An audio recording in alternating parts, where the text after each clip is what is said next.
పరకామణికి సంబంధించి తిరుమల కేసు ఎలాంటిదో, దాని మీద ఎంత రచ్చ జరుగుతోందో ప్రభుత్వం మారిన దగ్గర నుంచి మనం చూస్తూనే ఉన్నాం. గత ప్రభుత్వ హయాంలో, తిరుమల తిరుపతి బోర్డు హయాంలో స్వామివారి కానుకలు హుండీలు లెక్కించే పరకామణిలో చోరీ జరిగింది అనేది అంశమైతే, దానికి సంబంధించి ఎవరైతే నిందితుడు ఉన్నాడో ఆ నిందితుడి దగ్గర 14 కోట్ల రూపాయల ఆస్తులను టీటీడీ రాయించుకుంది అనేది ఇంకొక వార్త. అందులో ఇవన్నీ చర్చ జరుగుతూనే ఉన్నాయి. ఆ తర్వాత రాయించుకున్న తర్వాత అప్పుడు ఎవరైతే కంప్లైంట్ ఇచ్చారో, నేను అతను చోరీ చేస్తుండగా చూశానని చెప్పి అప్పుడు విజిలెన్స్లో పనిచేస్తున్న సతీష్ అనే సబ్ ఇన్స్పెక్టర్ కంప్లైంట్ ఇచ్చిన విషయం కూడా తెలుసు. అతనితో లోక్ అదాలత్లో రాజీ చేయించారు. రాజీ చేయించి కేసును మూసివేసే ప్రయత్నం జరిగింది. మూసివేశారు, ప్రయత్నం కాదు, మూసివేశారు. రాజీ కుదిరింది కాబట్టి almost it is closed one.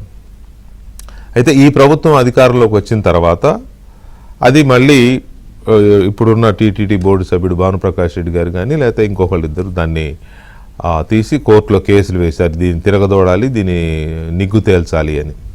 ఆ క్రమంలో కేసు మళ్ళీ రీఓపెన్ అయింది. దాని మీద సిట్ వేశారు. సిఐడి విచారణ చేస్తోంది. ఈ విచారణ చేస్తున్న క్రమంలోనే ఏసీబీ దర్యాప్తు కూడా జరుగుతోంది. ఇది ఎలా జరిగింది, ఏంటి, ఆస్తులు ఎక్కడివి, అన్ని ఆస్తులు అతను ఎలా మళ్ళీ తిరిగి ఇచ్చాడు, ఒక హుండీలు లెక్కించే ఒక ఉద్యోగికి 14 కోట్ల రూపాయల ఆస్తులు తిరిగి ఇచ్చేంత ఆస్తులు ఎక్కడివి, ఇంకా ఎన్నున్నాయి ఆస్తులు, ఎలా సంపాదించాడు, ఆ డబ్బులు తిరుమల టీటీడీకి ఎప్పుడు ఇచ్చాడు, ఇంకెవరికన్నా ఏమన్నా అదనంగా ఇచ్చాడా, ఇలాంటి ఈ కోణాలు, రకరకాల కోణాల్లో ఏసీబీ దర్యాప్తు జరుగుతున్న క్రమంలోనే అప్పుడు ఎవరైతే ఫిర్యాదుదారుడు ఉన్నాడో ఆ ఫిర్యాదుదారు సతీష్ విచారణ నిమిత్తం అనంతపురం గుత్తి నుంచి తిరుపతి వస్తూ రైల్లో వస్తూ అనుమానాస్పద స్థితిలో ట్రాక్ పక్కన పడి ఉంది అతని శవం. చంపేశారనేది కన్ఫర్మ్, కాకపోతే దర్యాప్తు జరుగుతోంది. ఎవరు చంపారు, ఎలా చంపారు, ఎప్పుడు చంపారు, ఎందుకు చంపారు అనేది. అతనికి ఆత్మహత్య చేసుకోవాల్సిన అవసరం లేదు. ఆత్మహత్య చేసుకునేవాడైతే దర్యాప్తుకే రాడు, ఇంటి దగ్గరే చేసుకోవచ్చు. ఆత్మహత్యను ప్రచారం చేస్తూ ఉన్నారు. అది కూడా ఎవరు చేస్తున్నారు, వైసీపీ వాళ్ళే చేస్తున్నారు ఆత్మహత్యని. సో ఇన్ని కోణాలు ఉన్న ఈ కేసు కోర్టులో నడుస్తుంది. హైకోర్టు ఇవాళ దాని మీద విచారణ చెబుతూ చాలా కీలకమైన కామెంట్స్ పాస్ చేసింది. ఈ కేసులో నిందితులు పోలీసులు చేతులు కలిపినట్టు ఆధారాలు బయటపడుతున్నాయి కాబట్టి పోలీసుల మీద చాలా సీరియస్ చర్యలు తీసుకోవాలి అనేది కోర్టు ఇవాళ చేసిన కామెంట్స్ యొక్క అర్థం. తర్వాత ఈ కేసు దర్యాప్తు విషయంలో సిఐడి ఇంకొంచెం ముందుకు వెళ్లాల్సిన అవసరం ఉంది. ఏసీబీ సిఐడిలు ముందుకు వెళ్ళి కేసు నిగ్గు తేల్చాల్సిన అవసరం ఉంది అంటూ వాటికి వాయిదా వేసింది. సో ఇప్పటికే దీంట్లో 3 అధికారులు పైన విఆర్కి పంపించారు.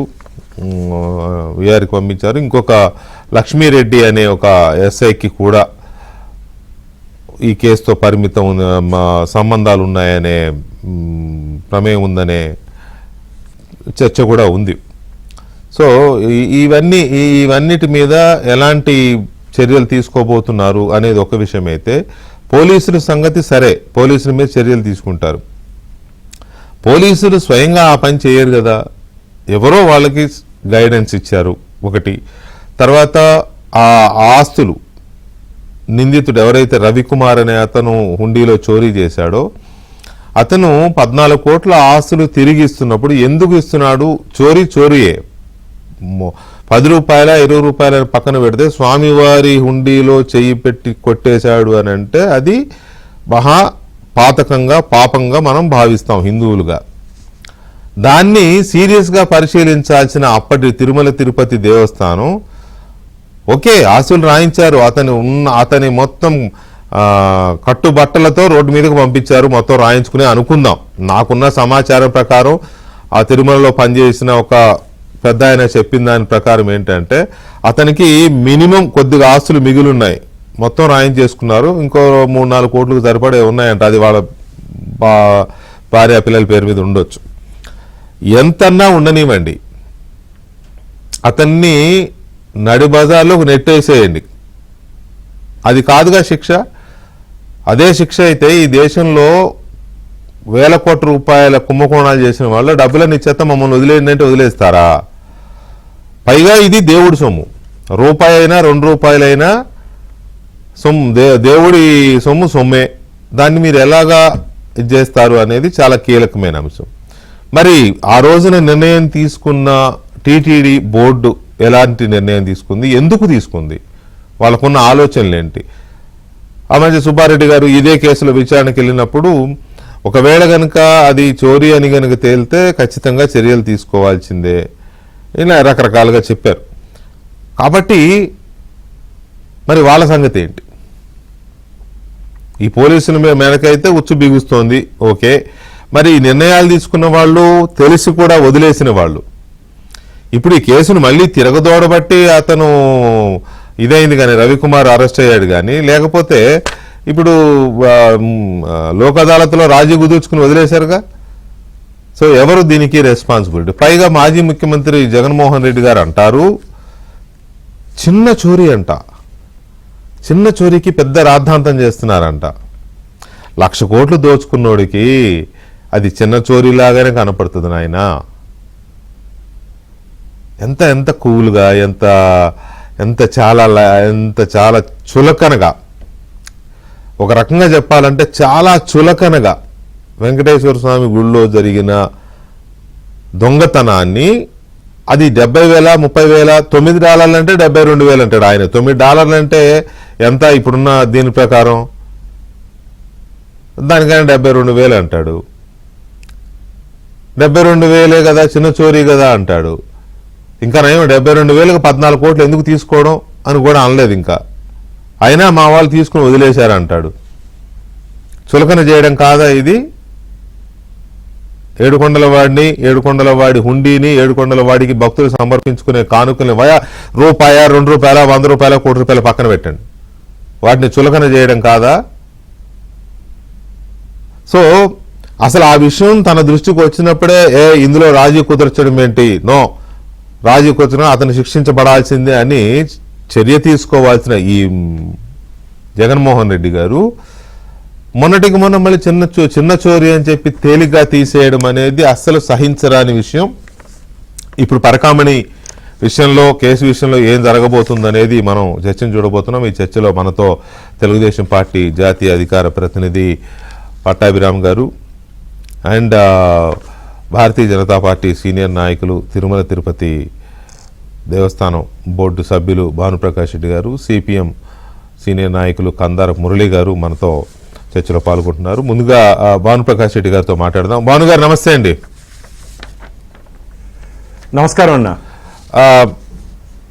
చిన్న చోరీ, పెద్ద ప్రకంపనలు, చాలా చిన్న చోరీ పెద్ద ప్రకంపనలు సృష్టిస్తోంది. ఇవాళ హైకోర్టు చేసిన కామెంట్స్ మీద, పోలీసుల మీద సీరియస్ చర్యలు తీసుకోండి అని చేసిన ఆదేశాల మీద ముందుగా టీటీడీ బోర్డు సభ్యుడిగా మీ స్పందన ఏంటి? వెంకటకృష్ణ, మీకు ప్యానల్ ఉంటే పట్టాభన్నకి, మురళి గారికి నమస్కారాలు. నమస్తే. అఖిలాండ కోటి బ్రహ్మాండ నాయకుడు, కోట్లాది మంది హిందువులకు ఆరాధ్య దైవమైనటువంటి వెంకటేశ్వర స్వామి దగ్గర చోరీ జరిగితే, పరకామణిలో దొంగతనం జరిగితే ఆ దొంగతనాన్ని కొలతలేస్తూ ఇది చిన్న చోరీ అని చెప్పి అవహేళనగా మాట్లాడినటువంటి మాజీ ముఖ్యమంత్రి, ప్రస్తుత పులివెందుల శాసనసభ్యుడు జగన్మోహన్ రెడ్డి ముందుగా హిందువులకి క్షమాపణ చెప్పాలి, గోవింద భక్తులకి క్షమాపణ చెప్పాలి. ఇది నా డిమాండ్. ఎందుకంటే ఇదే వెంకటేశ్వర దగ్గర జరిగింది కాబట్టి సరిపోయింది. ఏసు దగ్గర జరుగుంటే దొల్లి ఏడ్చుంటావు కదా జగన్మోహన్ రెడ్డి నువ్వు. వెంకటేశ్వర స్వామి అంటే అంత చులకనా నీకు? ఏ రోజైనా భక్తితో, శ్రద్ధతో స్వామివారి దర్శనానికి వస్తే తిరుమల పవిత్రత తెలుస్తుంది నీకు. అసలు హుండీలో ₹1 పడితే దానికి ఆస్తికి యజమాని వెంకటేశ్వర స్వామి.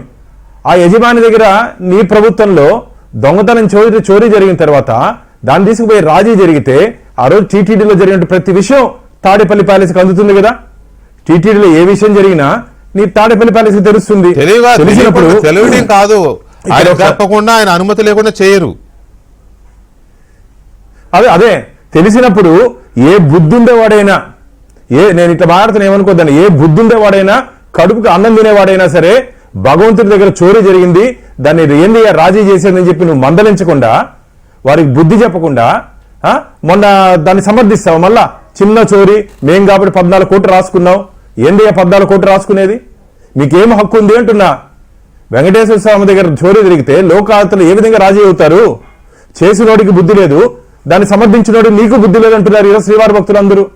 ఈరోజు అందుకనే కోర్టు ఈరోజు అత్యున్నత న్యాయస్థానం దీంట్లో విచారణ జరుపుతూ ఆ రోజు నియమ నిబంధనల్ని అతిక్రమించి ఎవరెవరు ఆ రోజు ఈ ఎంక్వైరీలో పాలు పంచుకున్న పోలీస్ అధికారులు ఉన్నారో వారందరి మీద చర్యలు ఎఫ్ఐఆర్ రిజిస్టర్ చేయమని చెప్పింది. వారే కాదు, చిన్న చేపలు అనేవి పెద్ద తిమింగలాలు ఉన్నాయి, చిన్న చేపలు వీళ్ళు చిన్న చిన్న వాళ్ళు, ఇంకా పెద్దోళ్ళు ఉన్నారు, అందరూ ఒక్కొక్కటి బయట వస్తుంది. ఇప్పుడే మొదలైంది ఆట, ఇప్పుడే మొదలైంది. పరకామనే ఆట ఇప్పుడే మొదలైంది. రాబో రోజుల్లో చాలా మంది ఈ కేసు వెనకాలండి ఇప్పటికి కూడా మమ్మల్ని ఎవరు ఏం చేయలేరులే ఆధారాలు అంటే ఆర్గనైజ్డ్ క్రైమ్ అంటారు వెంకటకృష్ణ. ఆర్గనైజ్డ్ క్రైమ్ ఇది. ఎవరు ఎక్కడ దొరకకుండా, ఎవరు ఏదైనా రేపు భవిష్యత్తులో ఎంక్వైరీ జరిగినా దొరకకుండా ఏ విధంగా క్రైమ్ చేయాలో ఆ విధంగా చేశారు వీళ్ళు. కానీ ఎవరు ఎంత క్రైమ్ చేసినా భగవంతుడి దగ్గర తప్పించుకునే అవకాశమే లేదు. నా వెనకాల ఉన్నాడు వెంకటేశ్వర స్వామి, ఆయన దగ్గర నుంచి, ఆయన కోర్టులో నుంచి తప్పించుకునే ప్రసక్తే లేదు. నేను మీ ద్వారా ఒకటి అడుగుతున్నా, ఇవి మీకు కనపడుతున్నాయి మన ABN visuals, command control count చేసే పరకమల కౌంట్ చేసే విజువల్స్. అది ఎక్కడ పోయినా జగన్మోహన్ రెడ్డి గారు ఇద్దరు జగన్మోహన్ రెడ్డి ఉన్నారు వెంకటకృష్ణ. నేను ఇద్దరిని అడుగుతున్నా. ఆ రోజు తిరుమలలో పోలీస్ ఆయన పేరు కూడా జగన్మోహన్ రెడ్డి, ఆయన్ని అడుగుతున్నా. తాడేపల్లి ప్యాలెస్ ఉన్నటువంటి జగన్మోహన్ రెడ్డి గారిని కూడా అడుగుతున్నా, ఎక్కడికి వెళ్ళాయి ఆ విజువల్స్? ఏ పోలీస్ అధికారినే సరే ఎంక్వైరీ చేసే సమయంలో అక్కడ నుండి రికార్డ్స్ ని సీజ్ చేసి పంచనామా చేసి దాన్ని కోర్టుకి సమర్పించాలి. ఎందుకు ఆ విజువల్స్ మీ దగ్గర లేవు? అంటే మీదంటే అప్పుడున్నటువంటి ప్రభుత్వంలో ఉన్నటువంటి పెద్దల ఆదేశాలతో తొలగించారా? ఎవరి కోసం తొలగించారు? ఎవరిని కాపాడడానికి? దొంగతనం చేసిన వాడు ఎంత తప్పు చేసినట్టు దొంగతనానికి సహకరించిన వాడు, దొంగను కాపాడిన వాడు కూడా అంతే నేరస్తుడు. అందులో ఎలాంటి ఇది లేదు. అందులోనూ అతి ముఖ్యమైనది, ఖచ్చితంగా అతి ముఖ్యమైనది, అత్యంత ఆరాధ్య దైవమైన వెంకటేశ్వర స్వామి కానుకల్ని కొట్టేయడం అనేది దానికి వాల్యూ ఉండదండి. దాన్ని వీళ్ళు వెలకట్టలేం. జగన్మోహన్ రెడ్డి గారు రూపాయలతో వెలకడతాడేమో కానీ సార్, పనికిమాలిన జుట్టు అని బయట అనుకునేది తలనీలాలుగా కానుకలుగా సమర్పిస్తారండి కొండ మీదకి వచ్చి. దానికి వెలకట్టే మనుషులు ఏం కడతారు? దానికి వెలకట్టలేరు. కాబట్టి జగన్మోహన్ రెడ్డి ఏమన్నారు అనేది ఒక ఇష్యూ అయితే, వీళ్ళు సహకరించిన వాళ్ళు ఎందుకు సహకరించారు? తర్వాత మురళి గారు బోర్డు పెద్దల్లో, ఆనాటి బోర్డు పెద్దలు ఒక పెద్ద ఆయనతో నేను అసలు ఏంటిది ఎలాగా ఇది అనే విషయంలో నేను కొంత డిస్కస్ చేశానండి. ఆయన అనడం ఏంటంటే, ఎక్కడా కూడా కాంప్రమైజ్ అవ్వలేదు. వాడు అక్కడ చిన్నజీయ స్వామి గారి దగ్గర అక్కడే పనిచేస్తాడు, ఎప్పటి నుంచో లెక్కింపులకు వస్తున్నాడు. వాడు ఎప్పటి నుంచి చేస్తున్నాడు ఏంటి అనేది పక్కన పెడితే, అది ఆ రోజు జరిగింది. ఎవరో ఆయన ఎస్ఐ పట్టుకుంటే అది కేసు పెట్టారు. తర్వాత కొన్నాళ్ళు తప్పించుకున్నాడు, అతను పరారయ్యాడు. వాళ్ళ కుటుంబం వచ్చి ఏమైపోతామని భయపడిపోయి కాళ్ళ పడి, నేను మొత్తం ఆస్తి ఉన్నదంతా రాసిచ్చేస్తాను అని చెప్పేసి వాడికి ఉన్నదేదో రాసిచ్చాడు. 14 కోట్లు. ఏది కార్డు వాల్యూ 14 కోట్లు, అది లెక్క ప్రకారం. ఒరిజినల్ వాల్యూ అయితే దాదాపు 150 కోట్ల వరకు ఉంటుంది. అదంతా రాయించేసాం బోర్డుకి. ఏదో కొద్దిగా ఉంచుకున్నారు వాళ్ళ బంధువులు వాళ్ళ కోసం. ఇతనైతే పూర్తిగా తీసి ఎటో వెళ్ళిపోయాడని అన్నట్టుగా చెప్పారు నాతో. సో అది శిక్ష అవుతుందా, అది పరిష్కారం అవుతుందా అనేది నాకు పెద్ద డౌట్ వచ్చింది. ఇలాగైతే విజయ్ మల్య కూడా ఇండియాకు వచ్చేసి నేను సంపాదించింది నా అప్పులన్నీ తీసుకోండి, నాకు ఏ కేసు లేకుండా కొట్టేయండి అని అంటే, లేకపోతే నీరవ్ మోడీ అంటే, లేకపోతే ఇంకొక చాలా మంది చేస్తారు. ఇంకా రేపటి నుంచి ఇదే పని మీద ఉంటారు అందరూ.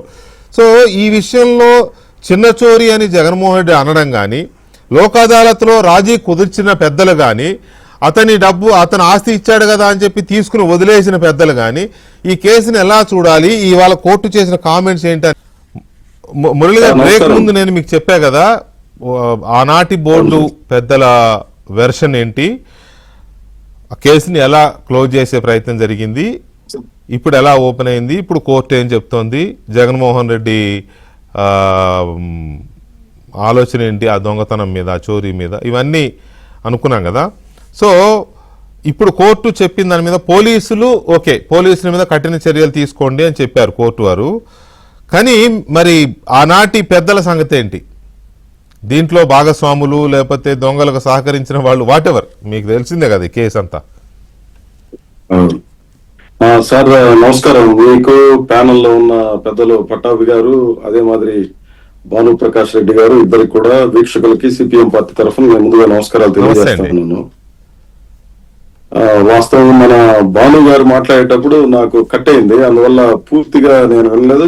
చివరిలో విన్నది ఏంటంటే ఆర్గనైజ్డ్ క్రైమ్ గా ఇది జరిగిందనే మాటనే ఆయన వ్యాఖ్యానం చేశారు. అంటే ఆర్గనైజ్డ్ క్రైమ్ అండ్ మీన్స్ ఒక వ్యక్తి కాదు, కొద్దిమంది వ్యక్తులు లేదా ఒక సమూహము, ఒక వ్యవస్థగా జరిగినటువంటి నేరము అనేది ఆయన చేసింది. ఎందుకనంటే ఆయన ఇప్పుడు బోర్డులో ఉన్నాడు, అధికారంలో ఉన్నారు కాబట్టి ఆయనకు సమాచారం లేకుండా ఈ విషయాలు మాట్లాడి ఉంటాడని చెప్పి నేను అనుకోవడం లేదు. మొదటిది వచ్చి మీరు అన్నట్టుగా ఇప్పుడు వ్యక్తుల ప్రమేయం ఎంత ఉంది, లేదా దీని వెనకాల ఉన్నటువంటి వాళ్ళ ప్రమేయం ఎట్లా ఉంది ఏందనే విషయాలన్నింటినీ గతంలో కూడా చర్చ చేశాం. నాకు తెలిసి ఇది 5వసారి 6వసారి ఇదే అంశం మీద మనం మాట్లాడుతూ ఉన్నాము. అంటే దీనికి ఉన్నటువంటి ప్రాధాన్యత ఏందనేది చాలా స్పష్టంగా కనిపిస్తుంది. వెంకటేశ్వర స్వామి ఆయనకు ఉన్నటువంటి ఏదో చిన్న గుళ్ళో ఇట్లాంటిది జరిగి ఉంటే ఎంత పెద్ద చర్చ అయ్యిండదు. ఇది కోట్లాది మంది భక్తుల మనోభావాలతో ముడిపడి ఉన్నటువంటి. మీ మాటకు అడ్డొస్తున్నాను, మీ దగ్గరే ఒక చిన్న గుళ్ళో ఒక పూజారి ఏదో చిన్న అప్పు కట్టడం కోసం చిన్న దొంగతనం చేశాడని కేసులు పెడితే నాకు గుర్తున్నంత వరకు ఆ కుటుంబం ఆత్మహత్య చేసుకుంది. లేదు, రాముల వారి గుడిలో జరిగింది. అదే జైలుకి పంపారు, దాని మీద ఆత్మహత్య ఏం చేసుకోలేదు. కానీ ఆ సందర్భంగా చాలా పెద్ద చర్చ జరిగింది. లేదండి, ఒక ఆయన చేసుకున్నాడండి ఒక గుళ్ళు, అది ఎక్కడ అనేది నాకు సరిగ్గా గుర్తు రావట్లేదు, సారీ. ఒక పూజారి గారు అయితే ఆత్మహత్య చేసుకున్నాడు. యా, అది ఎక్కడన్నా బయటేమో తిరుపతిలో జరిగింది. అదే ఆ డీటెయిల్స్ కూడా తర్వాత మాట్లాడొచ్చు. నేను ఇక్కడ ప్రస్తావన చేస్తున్నది ఏమంటే, ఇక్కడ కొన్ని ప్రశ్నలకు సమాధానం దొరకడం లేదు. ఒకటి, ఆయన ఆస్తులు రాయించుకోవడం అనే విషయం మంచిదా చెడ్డదా? నేనైతే అనుకోవడం మంచిదని వాస్తవంగా. కారణం అది పెద్ద చర్చ జరిగింది రాసుకున్న సందర్భంలో, అది మంచి చెడ్డల గురించి.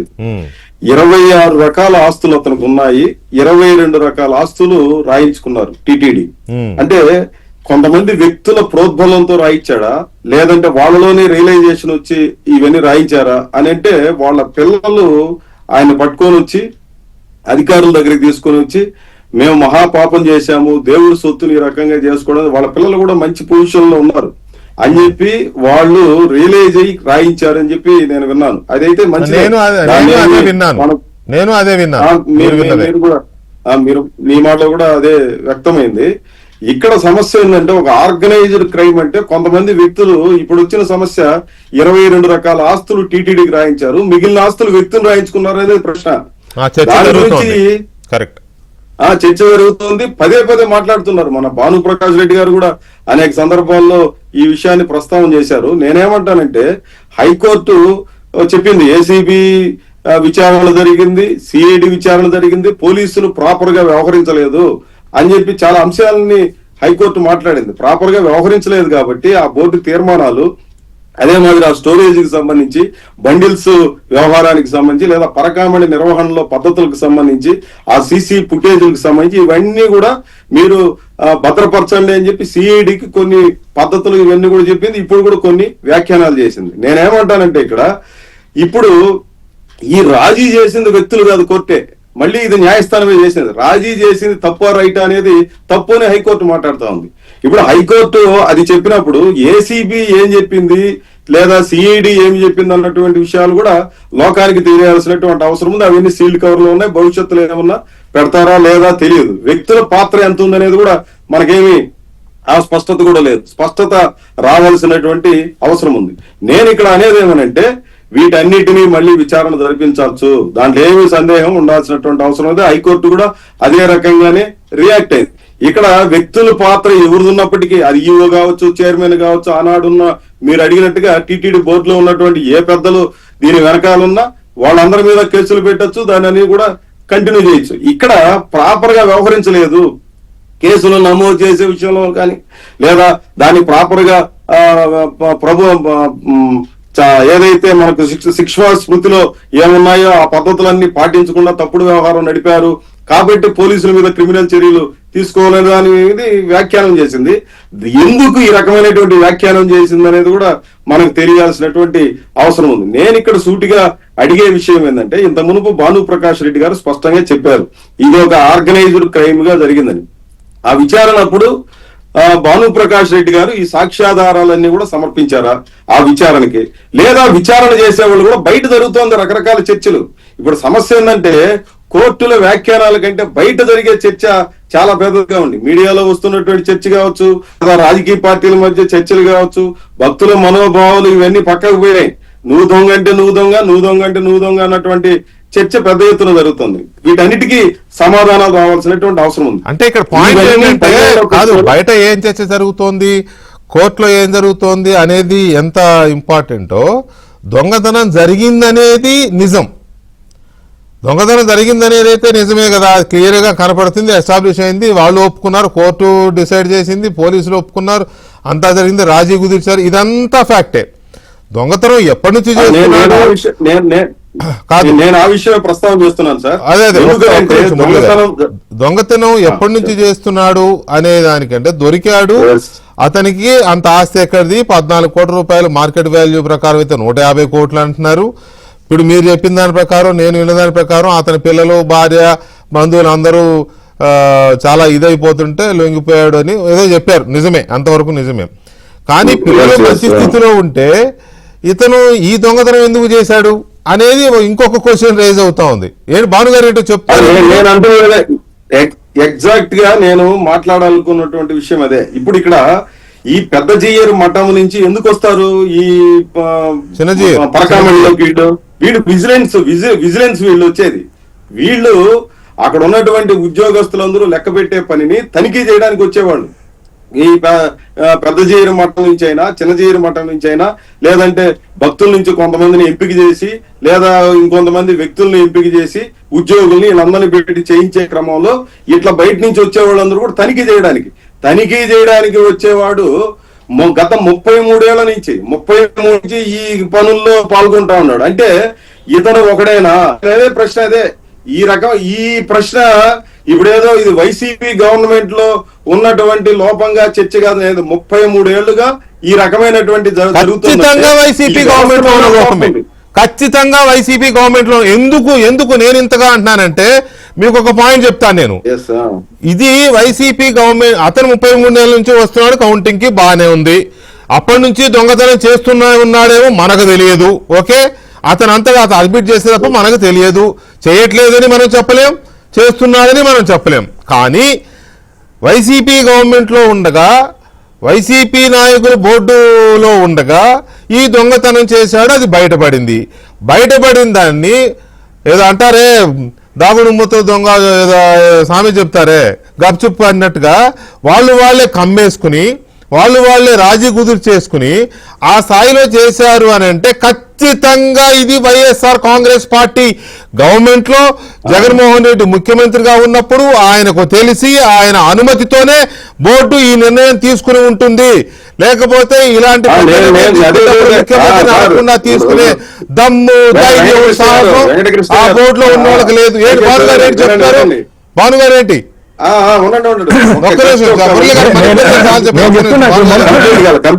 మీరు భానుగారు మురళీ గారు రాజీని సమర్థిస్తున్నారు. మురళీ గారు మాట్లాడుతూ రాజీని సమర్థిస్తున్నారు. ఈ వైసీపీ ప్రభుత్వం, మా ప్రభుత్వం అయితే నేను చెప్తున్నా, ఛాలెంజ్ చేస్తున్నా, మా ప్రభుత్వంలో మేము కానీ రవికుమార్ ని పట్టుకొని ఉంటే ఇమీడియట్ గా జైలు పంపించుంటా, ఎఫ్ఐఆర్ కట్టి ఇమీడియట్ గా ఆయన వెనక ఉంటాయి శక్తులందరినీ జైలు పంపించుంటాం. రాజీ ఏందండి చేసేది? ఏం చెట్టు కింద పంచాయతా? వెంకటేశ్వర స్వామి సొత్తుని లోకాత్ర రాజు ఏం చేసేది? మాన్ గాని పట్టుకొని నింటే ఖచ్చితంగా అందరినీ ఎవడైనా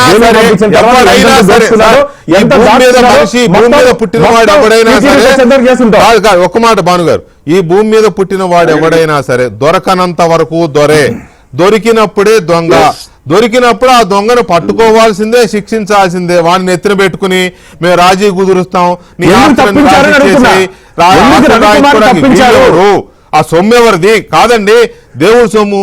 దేవుడి సొమ్ము దొంగతనం చేస్తే ఆస్తులు రాయించుకోవడానికి. ఒక్క నిమిషం, అసలు జగన్మోహన్ రెడ్డి దీన్ని ఎలా మాట్లాడాడు ఆ రోజు అంటే ముఖ్యమంత్రిగా మొన్న మాట్లాడినప్పుడు ఏం మాట్లాడాడు ఒకసారి అది విందాం, ఒకసారి ప్లే చేద్దాం. అంటే ఆయన గారు ఏమంటాడంటే అది చాలా చిన్న చోరీ, పాయింట్ నెంబర్ 1. ఆశ్చర్యం కలుగుతోందంట దాని గురించి వింటూ ఉంటే. పాయింట్ నెంబర్ 2, $9 అమెరికన్ డాలర్లో ఏవో నోట్లు అంట, అది కూడా తెలియదు ఆయనకి, తెలియనట్టు నటన. అంటే ఎంత అద్భుతమైన పర్ఫార్మెన్స్ అంటే ఆనాడు నేను దయచేసి వెంకటేశ్వర స్వామి హుండీ లెక్కింపులో డబ్బులు చోరీ జరిగితే ఆ దొంగ తనంతట తానే వచ్చినా వీళ్ళు పట్టుకున్నా ఏదో ఒకటి జరిగింది మొత్తం మీద వస్తే అతనికి రిలాక్సేషన్ ఇస్తూ ఆస్తులన్నీ రాసిస్తున్నాడు కాబట్టి వదిలేయడం, రాజీ కుదిర్చేయడం ఏదో చేస్తున్నామని చెప్పి ముఖ్యమంత్రికి చెప్పకుండా ఆ పార్టీ నేతలు ఎవరైనా కావచ్చు, బొమ్మన కరుణాకర్ రెడ్డి గారా, సుబ్బారెడ్డి గారా, ఇంకో ఎక్సా వైయా జెడ్ అనే వ్యక్తుల పేర్లు కాదు ఇక్కడ ముఖ్యం. ఆ పార్టీ నేత బోర్డు చైర్మన్గా ఉండి ముఖ్యమంత్రికి చెప్పకుండా అంత పెద్ద ఆస్తుల్ని వెనక్కి రాయించుకుని అతన్ని కేసులోంచి బయటికి పంపించేస్తారా? ఇది నమ్మదగ్గ విషయమేనా? ఏ ముఖ్యమంత్రి అయినా కానివ్వండి అనేది ఇంపార్టెంట్. ఒకటి. రెండవది, ఆశ్చర్యం ఎందుకు కలిగిస్తుంది? చిన్న చోరీ ఎలా అవుతుంది? పైగా ఇప్పుడు చనిపోయిన అతన్నట చంపేదాకా తీసుకెళ్తున్నానంట చంద్రబాబు నాయుడు. దర్యాప్తు చేస్తా ఉంటే చంపేదాకా తీసుకెళ్తున్నాడంట చంద్రబాబు నాయుడు. అంటే ఒక మాట మాట్లాడడానికి ఒక వెరపు, ఒక నైతికత ఇవేమి ఉండవసరలే. చిన్నాన్నని చంపిన వాళ్ళు వెనకేసుకొచ్చిన వాళ్ళు దీన్ని ఎలా మాట్లాడతారు? పటాబ్ గారు దీని మీద మీరు కూడా స్టడీ చేశారు కదా. ఇవాళ కోర్టు చేసిన కామెంట్స్ కానీ, మొన్న జగన్మోహన్ రెడ్డి గారు చేసిన కామెంట్ కానీ, లేకపోతే మొత్తం ఈ వ్యవస్థలో వాళ్ళు చేసిన పని కానీ, పోలీసులకు మాత్రమే చర్యలు పరిమితం అవుతున్న ఈ పరిస్థితుల్లో మరి చేసిన పెద్దలు, చేయించిన పెద్దలు, లేకపోతే చేయించిన దొంగతనం చేయించిన పెద్దలు కాదు నా ఉద్దేశం, రాజీ చేయించిన పెద్దలు, కేసును మూయించేసిన పెద్దలు, వీళ్ళ పరిస్థితి ఏంటి, వీళ్ళ సంగతి ఏంటి? పటాబ్ గారు ప్లీజ్. వికే గారు, మీకు ప్యానెల్ లో ఉన్నటువంటి బాణన్నకి, మురళి గారికి, ఏబిఎన్ ప్రేక్షకులందరికీ నమస్కారం. ఇవాళ కోర్టు ఇచ్చినటువంటి డైరెక్షన్ ఏదైతే ఉందో అది జగన్మోహన్ రెడ్డికి ఒక చెంపపెట్ట లాంటి డైరెక్షన్. ఎందుకంటే ఇప్పుడే మీరు ప్లే చేసి వినిపించారు, చాలా చిన్న విషయం అంట. స్వామివారికి ఎంతో భక్తి శ్రద్ధలతో కొన్ని కోట్ల మంది సమర్పించేటటువంటి కానుకల్ని చోరీ చేయటం చాలా చిన్న విషయం అంట జగన్మోహన్ రెడ్డికి. అటువంటి మాటలు మాట్లాడినటువంటి వ్యక్తికి ఈ రోజున కోర్టు ఇచ్చినటువంటి డైరెక్షన్ ఒక చెంపపెట్టుగానే భావించాలి. కోర్టు ఏం అట్లా భావించట్లా, దీన్ని చాలా సీరియస్ గా తీసుకుంది. ఇది కోట్ల మంది మనోభావాలు దెబ్బతీసేటటువంటి అంశం, దీన్ని ఎక్కడా కూడా ఈజీగా తీసుకునే పరిస్థితి ఉండకూడదని చెప్పి కోర్టు చాలా సీరియస్ గా పరిగణలోకి తీసుకుంది. కాబట్టి దర్యాప్తు ఆదేశించడం కానివ్వండి, ఈ రోజున ఆ రాజీ చేసినటువంటి అధికారుల పైన క్రిమినల్ చర్యలు తీసుకోమని ఒక డైరెక్షన్ ఇవ్వటం కానివ్వండి, ఇవన్నీ కూడా జరగటం మనం చూస్తున్నాం. రెండవది వికే గారు, ఇది ఖచ్చితంగా కేవలం చోరీ చేసినటువంటి వ్యక్తికో లేదంటే రాజీ చేసినటువంటి అధికారులకో పరిమితమైనటువంటి అంశం కాదు. దీని వెనక ఆనాటి ప్రభుత్వ పెద్దలు ఖచ్చితంగా ఉన్నారు. రవికుమార్ వెనక ఉన్నారు. రాజీ చేసినటువంటి పోలీస్ స్టేషన్ లో అన్ని అనుకూలంగా మార్చినటువంటి CI Jaganmohan Reddy, 1 town CI, Tirumala 1 town CI Jaganmohan Reddy, అతని వెనక ప్రభుత్వ పెద్దలు ఉన్నారు. ఆనాటి ప్రభుత్వ పెద్దల యొక్క డైరెక్షన్ లేనిదే ఈ వ్యవహారం ఏది కూడా జరిగేటటువంటి పరిస్థితి లేదు. చోరీ జరిగినటువంటి తేదీ ఏప్రిల్ 29, 2023. జరిగిన తర్వాత మరణించినటువంటి సిఐ సతీష్ ఆయన ఇచ్చినటువంటి కంప్లైంట్ ఆధారంగా ఏదైతే ఎఫ్ఐఆర్ నమోదు చేశారో 24/2023, ఆ ఎఫ్ఐఆర్ నమోదు దగ్గర నుంచే మొదలైంది సార్ మొత్తం కాన్స్పిరసీ కుట్రంతా కూడా. కేవలం రాజీ అన్నది లోక్ అదాలత్ రాజీ అదంతా తర్వాత జరిగింది. కానీ ఎఫ్ఐఆర్ నమోదు చేసేటప్పుడు వారు పెట్టినటువంటి సెక్షన్ల దగ్గర నుంచి ప్రభుత్వ పెద్దలే నడిపించారు. సిఐ జగన్మోహన్ రెడ్డి కరుణాకర్ రెడ్డికి తొత్తు లాంటి వ్యక్తి, కరుణాకర్ రెడ్డికి నమ్మిన బంటు, వైసీపీ పెద్దలు ఏది చేస్తే అది చేసేటటువంటి వ్యక్తి. అది చిత్తూరు జిల్లా, తిరుపతి గాని ఆ ప్రాంతం మొత్తం అందరికీ తెలుసు. ఆనాడు ఎఫ్ఐఆర్ లో కావాలని ఐపీసీ సెక్షన్ 409 పెట్టలేదు. కేవలం 379 అండ్ 381 దేనికి పెట్టారంటే రాజీ కుదర్చడానికి. ఆ రోజే డిసైడెడ్ సార్, దొంగతనం జరిగిన రోజే భవిష్యత్తులో ఏం చేయాలి, దీన్ని ఈ కేసుని ఎలా మూసేయాలన్నది ఆ రోజు సాయంత్రం డిసైడ్ అయిపోయింది. ఈ విషయం బయటకు రాగానే దానికి అనుగుణంగానే సెక్షన్ 409 పెట్టలేదు. 409 ఏంటి? Criminal breach of trust. అంటే కొన్ని సందర్భాల్లో కేసు పెట్టేప్పుడు కొన్ని సందర్భాల్లో పోలీసులు కొన్ని సెక్షన్లు స్ఫురణకు రాకపోవడము లేకపోతే ఊహించకపోవడం వల్ల కూడా కొన్ని సెక్షన్లు పెట్టకపోవచ్చు కదా.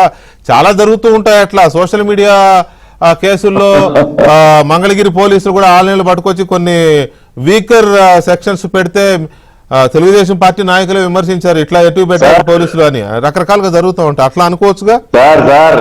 మాకు పోలీసులు ఎఫ్ఐఆర్ లో సెక్షన్లు ఎందుకు పెడతారు, ఎలా పెడతారు, ఎవరు డైరెక్షన్ లో పెడతారో మాకు తెలుసు సార్. 2019-24 మధ్య నా మీద మూడు 307 పెట్టారు. 307 ఆనాటి తాడేపల్లి ప్యాలెస్ జీతగాడి డైరెక్షన్ లో 307 హత్యాయత్నం కేసులు నా మీద 3 పెట్టారు. ఇంకా 19 కేసులు, చాలా సెక్షన్లు. వాళ్లే చెప్తారు సార్ ఓపెన్ గా, సార్ మేము పైనుంచి ఏ సెక్షన్లు పెట్టమంటే ఆ సెక్షన్లు పెడతాం సార్, ముందే అంతా డిసైడెడ్ సార్ అని వాళ్ళే ఓపెనింగ్ చెప్తారు. ఈ కేసులో కూడా 379 అండ్ 381 పెట్టి రాజీకి మార్గాన్ని సుగమం చేశారు. ఆ రోజునే 409 పెడితే క్రిమినల్ బ్రీచ్ ఆఫ్ ట్రస్ట్ పెడితే మినిమం 10 years లేదంటే లైఫ్ ఇంప్రిజన్మెంట్. రాజీకి అసలు ఆస్కారమే ఉండదు 409 పెడితే. ఇవాళ criminal breach of trust by public servant పెట్టకుండా ఆనాడు ఎఫ్ఐఆర్ నమోదు దగ్గర మొదలైంది. ఇదంతా కూడా కేవలం ఒక సిఐ జగన్మోహన్ రెడ్డి చేసినటువంటి పనే కాదు సార్.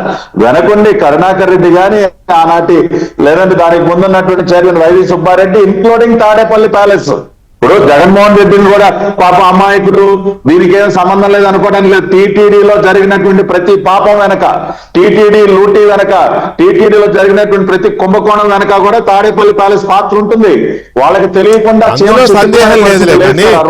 అందులో సందేహం లేదులే. వాళ్ళు ఏం చేసినా ఆయనకు చెప్పకుండా చేసినంత ధైర్యం వివేకానంద రెడ్డి గుర్తురాడు, కానీ ప్రతి సందర్భంలోనూ వివేకానంద రెడ్డి గారు గుర్తు వస్తాడు. అంత ధైర్యం ఎక్కడ ఉంటది కానీ చెప్పకుండా చేయడానికి. అయితే ఒక్క నిమిషం భాను గారు, ఇక్కడ ఒక పాయింట్ సార్ చాలాసేపు వెయిట్ చేశారు సార్. ఒక పాయింట్ ఇప్పుడు అందుకనే ఇది ఇందాక బాణన్ అన్నట్టు ఇప్పుడు అసలు సినిమా ఇప్పుడు మొదలవుతుంది. ఎందుకంటే ఇది కేవలం అధికారులకు పరిమితమైనటువంటి విషయం కాదు కాబట్టి ఈ అధికారులు వెనకుండి నడిపించినటువంటి ఆ ప్రభుత్వ పెద్దల యొక్క పాత్ర బయటికి రావటం ఇప్పుడు మొదలవుతుంది సార్. 29వ తేదీ చోరీ జరిగితే ఏప్రిల్ 12వ తేదీ మే 12 కల్లా ఆస్తులు రాయించేసుకున్నారు రవికుమార్ తో. మే 12 వితౌట్ ఎనీ బోర్డు రెజల్యూషన్. అప్పటికి ఇంకా బోర్డు రెజల్యూషన్ కూడా అయితే ఇక్కడే ఇదే పాయింట్ దగ్గర నేను భాను గారిని క్విక్ క్వశ్చన్స్, క్విక్ ఆన్సర్స్ కావాలి, నాకు టైం తక్కువ ఉంది కాబట్టి. భాను గారు, స్ట్రైట్ క్వశ్చన్. నాకున్న సమాచారం ప్రకారం భార్యా పిల్లల ఒత్తిడి మేరకు అసలు బోర్డుకి కానీ ఎవరికి ఇన్ఫర్మేషన్ లేకుండా డైరెక్ట్గా ఆయనే సబ్ రిజిస్ట్రార్ ఆఫీస్ దగ్గరికి వెళ్ళి రిజిస్ట్రేషన్ చేసేసి స్వామివారి పేరు మీద డాక్యుమెంట్ తీసుకొచ్చి బోర్డు వారికి ఇచ్చాడు. వన్స్ రిజిస్టర్ అయిన తర్వాత రిజెక్ట్ చేసే అవకాశం లేదు అని బోర్డు ద్వారా చెప్పి నాకు తెలిసిన విషయం. అది నిజమేనా? అలా చేయొచ్చా? Yes are no? చేసేదానికే లేదు. 5 లెడ్లు బ్లాక్ లో అమ్మితేనే 14 రోజులు రిమాండ్ ఇచ్చేటటువంటి సంఘటనలు ఉన్నాయి. 5 లెడ్లు స్వామివారి సొత్తు కొట్టేస్తే వాళ్ళు తీసుకుని రాజీ ఎట్లా చేస్తారు? రాజీ గురించి మాట్లాడాలా, అర్థం చేసుకోండి. స్వామివారికి సంబంధం లేకుండా స్వామివారికి ఒక్క నిమిషం సార్ మురళి గారు, ఛాన్సే లేదు.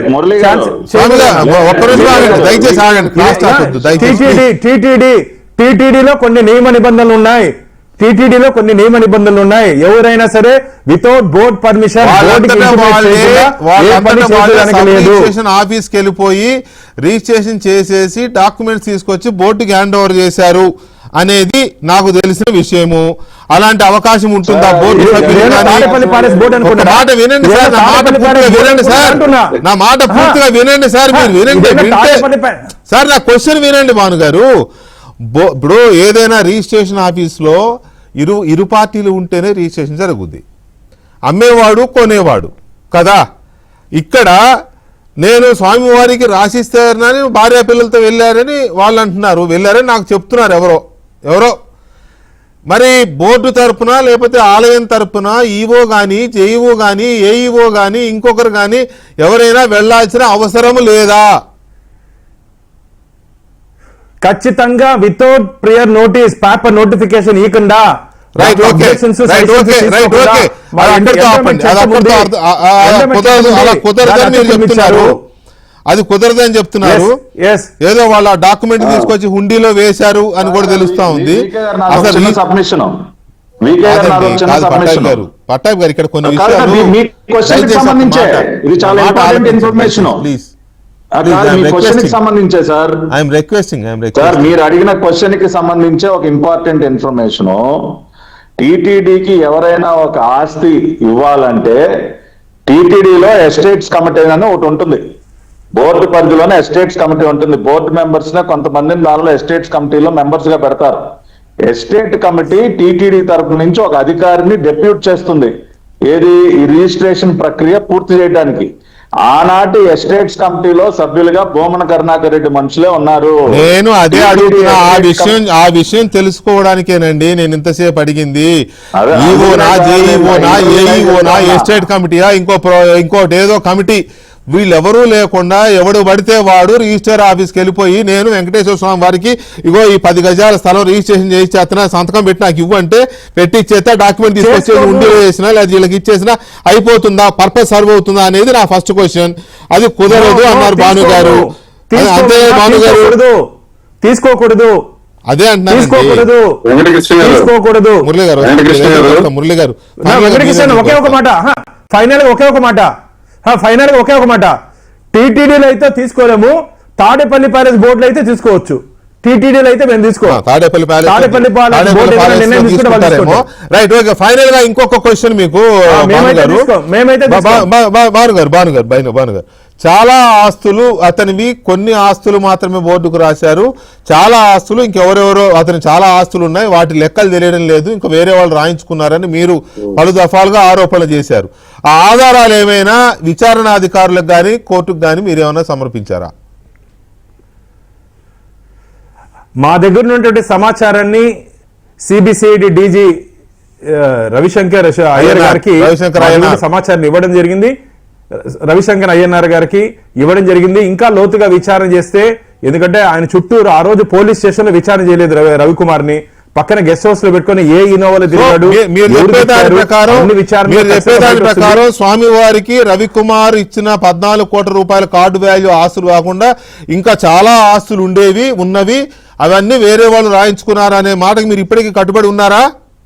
ఎస్ రైట్ ఓకే, కట్టుబడి ఉన్నాను. Right okay. మురళి గారు ఫైనల్ గా ఈ మొత్తం జరిగిన దాని మీద టెంపుల్ తరపు నుంచి ఎవరూ లేకుండా రిజిస్ట్రేషన్ చేసేసి డాక్యుమెంట్ తీసుకొచ్చి ఉండిలో పడేసిపోయారు అనే దాన్ని మనం ఎంతవరకు విశ్వసించవచ్చు? అసలు ఉండిలో పడేసిపోయినోడైతే ఎవరు పడేశాడో తెలియదు కదా, వాడు తీసుకొచ్చి ఇచ్చేదే కదా, మన పలానోడు ఇస్తున్నాడని తెలిసేది. డాక్యుమెంట్ తీసుకొచ్చి ఉండిలో పడేస్తే ఎవడు పడేసాడు ఎట్లా తెలుస్తుంది? Point number 1. మీరు చాలా చూసుంటారు కదా ఇలాంటి రిజిస్ట్రేషన్ గొడవలు. అందుకనే నేను క్లారిఫై చేయడానికి ప్రయత్నం చేశాను. ఈ లోపల చర్చల తర్వాత నేను ఆగా.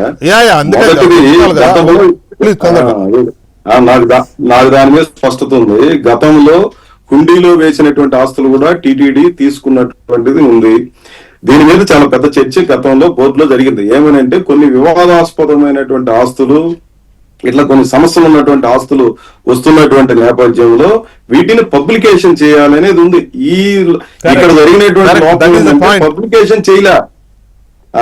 ఇది నేనేదో ఇప్పుడు వైసీపీ టైంలో జరిగిందా టీడీపీ ఆ చర్చకి కాదు నేను అనేది. ఈ విధానంలోనే కొన్ని లోపాలు జరిగినాయి. ఇప్పుడు ఆ పబ్లికేషన్ చేయలేము. పట్టాభి గారు కానీ చెప్తారేమో అని నేను వెయిట్ చేశాను. ఇది పాయింట్ ఏంటంటే, ఎవరైనా సరే ఏ ఆస్తినైనా సరే స్వామివారి పేరు మీద రాసేసో రిజిస్ట్రేషన్ చేసేసో హుండీలో పడేస్తే టీటీడీ బోర్డు ఇగో పలానా ఇప్పుడు చెల్లుబాటు కాదు, గతంలో మా చిన్నప్పుడు చెల్లుబాటు అయ్యేది. బాను మర్చిపోయినట్టున్నాడు ఆ విషయాలు. చాలా మంది అట్లా రాసి ఇచ్చినటువంటి వాళ్ళు చాలా మంది ఉన్నారు. అప్లికేషన్ ఇవ్వాలి పేపర్లో పలానా ఆస్తి గుర్తు తెలియని వ్యక్తులు స్వామివారి పేరు మీద ఆస్తి పడేశారు అని చెప్పి పబ్లికేషన్ ఇవ్వాలి. ఈ విషయంలో ఈ చోరీ విషయంలో ఆ 14 కోట్ల రూపాయల విలువైన ఆస్తులకు సంబంధించి ఎలాంటి నోటిఫికేషన్ పేపర్ లో ఇచ్చిన దాఖలాలు లేవు. కాబట్టి దొంగలు కుమ్మక్కయ్యారు అనే ఆరోపణలకు బలం చేకూరుతుంది. ఇదే సార్ వెంకటకృష్ణ గారు, అసలు విషయం ఏంటంటే నేను అనేది ఇప్పుడు అదే. ఇప్పుడు ఏందనంటే ఆయన ఆస్తులు రాసుకున్నంత వరకే పరిమితమైందా, మిగిలిన ఆస్తులన్నింటి పంచుకున్నారా? ఇది తేలాలి కదా. అదే నేను అడిగింది కూడా అదే. నేను అనేది ఏమంటే ఇప్పుడు కూడా భాను ప్రకాష్ రెడ్డి గారు చెప్తున్నారు, బయట పెట్టండి, బీజేపీ వాళ్ళు బయట పెట్టండి, తెలుగుదేశం వాళ్ళు బయట పెట్టండి, దీని మీద విచారణ జరపండి, జైలు పంపించండి. కోర్టులో విచారణ